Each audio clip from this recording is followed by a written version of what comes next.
दोस्तों, आपके मन में ये सवाल तो जरूर आता होगा कि वैकुंठ इस ब्रह्मांड में आखिर किस स्थान पर मौजूद है। साथ ही ब्रह्मा जी का सत्यलोक, इंद्रदेव का इंद्रलोक किन स्थानों पर मौजूद है। अगर आपके मन में भी ये सवाल आते हैं तो इस वीडियो को अंत तक ध्यान से जरूर देखें। आज के वीडियो में हम आपको हिंदू धर्म के प्राचीन ग्रंथों के प्रमाणों के अनुसार उन सभी लोकों की लोकेशन बताने जा रहे हैं। तो आइए जानते हैं। प्राचीन ग्रंथों के अनुसार ब्रह्मांड की उत्पत्ति ब्रह्मदेव के जन्म के साथ होती है, और जब ब्रह्मदेव की आयु की समाप्ति होती है तो इस ब्रह्मांड का विनाश होता है और हर तरफ केवल अंधकार ही बच जाता है। लेकिन इतने बड़े इस ब्रह्मांड में ब्रह्मदेव आखिर किस स्थान पर है? भगवान विष्णु जी का वैकुंठ किस स्थान पर मौजूद है? दोस्तों, ब्रह्मदेव जिस स्थान पर रहते हैं उसे सत्यलोक कहते हैं, और भगवान विष्णु जिस स्थान पर रहते हैं उसे वैकुंठ कहा जाता है। विष्णु पुराण में इन स्थानों का वर्णन मिलता है। विष्णु पुराण के अनुसार वैकुंठ एक ऐसी जगह है जहाँ पर लाखों सूर्य आकाश में तेजमान है और वहाँ पर कई सारे ग्रह भी मौजूद है। भागवत पुराण के अनुसार वैकुंठ का स्थान ध्रुव तारे की ओर है। ध्रुव तारे को वैज्ञानिक भाषा में पोल स्टार कहा जाता है, यानी कि अगर यूनिवर्स में हम इसे खोजे तो यह स्थान है उर्सा माइनर कॉन्स्टेलेशन, जिसे नक्षत्र कहा जाता है। इस कॉन्स्टेलेशन में सूर्य से भी लाखों गुना तेजवान सितारे मौजूद है। ये कॉन्स्टेलेशन उत्तर की ओर स्थित है। ध्रुव तारे की पृथ्वी से दूरी है 433 प्रकाश वर्ष। अगर हम इसे किलोमीटर के हिसाब से देखें तो यह होता है 4 पद्म, 10 नील, 40 खरब किलोमीटर, यानी कि 4 क्वाड्रिलियन, 104 ट्रिलियन।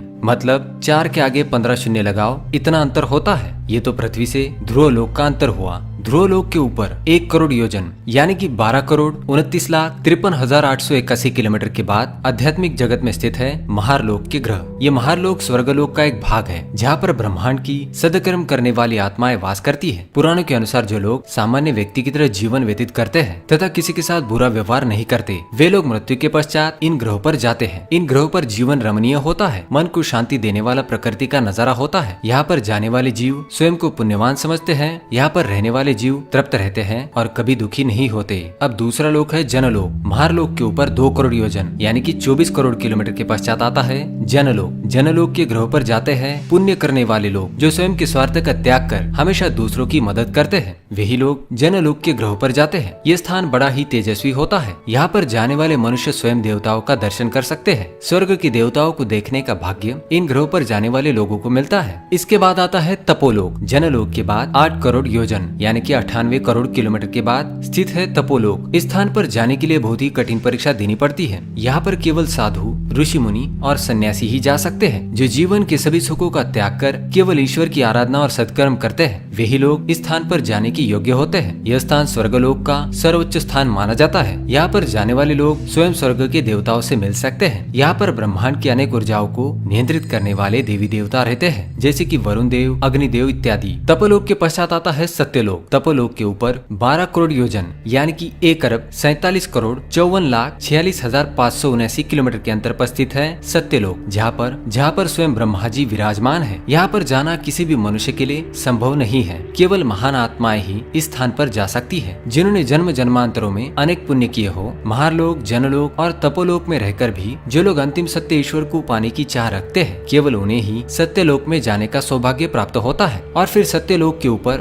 2 करोड़ 62 लाख योजन यानी कि 32 करोड़ 21,39,169 किलोमीटर के अंतर पर स्थित है वैकुंठ लोक, जहाँ पर स्वयं भगवान विष्णु शेषनाग पर विराजमान रहते हैं। ये किसी भी आत्मा का अंतिम स्थान होता है। सारे ब्रह्मांड की आत्माएं इस स्थान पर केंद्रित होती है। इस स्थान पर जाने वाली आत्माएं मोक्ष की प्राप्ति करती है। इसे ही अंतिम सत्य कहा जाता है और इसे ही ब्रह्मांड का अंत भी कहा जाता है। यहाँ पर जाने के बाद आत्मा जन्म मृत्यु के इस चक्र से मुक्त होती है। लेकिन दोस्तों, ध्यान में रहे, हम फिजिकल वर्ल्ड की बात नहीं कर रहे हैं। ये सभी आंकड़े आध्यात्मिक जगत को दर्शाते हैं। अगर हम धरती से वैकुंठ की दूरी का अनुमान लगाएं तो ये होता है 4 पद्म, 10 नील, 40 खरब, 12 crore 29,53,881 kilometre plus 24 crore 59,07,763 kilometre plus 98 crore 36,31,052 kilometre plus 1 अरब 47 crore 54,46,579 kilometre plus 32 crore 21,39,169 kilometre. इन सब का मिलाकर होता है 4 पद्म, 10 नील, 40 खरब, 3 अरब 15 करोड़ 78,444 किलोमीटर। यानी कि आप देख सकते हैं कितना दूर है वैकुंठ हमारी पृथ्वी से। अगर हम आज की टेक्नोलॉजी के आधार पर यहाँ से वहाँ तक जाने की कोशिश करेंगे तो हमें कितना समय लगेगा, इसके बारे में जानते हैं। आज की टेक्नोलॉजी के आधार पर हम 39,000 किलोमीटर प्रति घंटे की रफ्तार से अंतरिक्ष में ट्रैवल कर सकते हैं। अगर इस रफ्तार से हम वैकुंठ को जाएंगे तो हमें 10,52,30,85,000 घंटे लग सकते हैं, मतलब 12 लाख से भी ज्यादा साल लग सकते हैं। इसलिए दोस्तों आज की टेक्नोलॉजी से हम वैकुंठ कभी पहुंच ही नहीं सकते। तो दोस्तों ये था धरती से वैकुंठ तक का सफर। टेक्नोलॉजी के आधार से तो हम कभी वैकुंठ लोक पहुंच ही नहीं सकते, लेकिन आध्यात्मिक मार्ग से हम वहाँ पर क्षण भर में पहुंच सकते हैं। इसलिए हमेशा अच्छे कर्म करो, स्वयं भगवान ही आपको उस स्थान पर ले जाएंगे। तो दोस्तों यह जानकारी आपको कैसी लगी हमें कमेंट्स में जरूर बताएं। इस वीडियो को देखने के लिए आप सभी का धन्यवाद करता हूँ। हमारे चैनल को सब्सक्राइब करें ताकि आप और भी जानकारी वाले वीडियो देख सके। धन्यवाद।